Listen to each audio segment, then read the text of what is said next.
Oh, ini kalilah. Oh, tengok dia punya motor. Smooth. Ini dia punya dial. Nampak kan?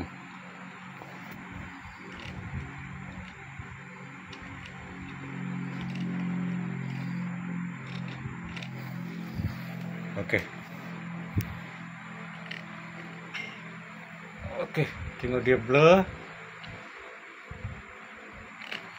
Oke. Ini fokus pi muka aku. Dengan ni dial ni saya boleh kontrol dia punya fokus macam ni. Oke. Saya mau fokus pi belakang dulu. Oke.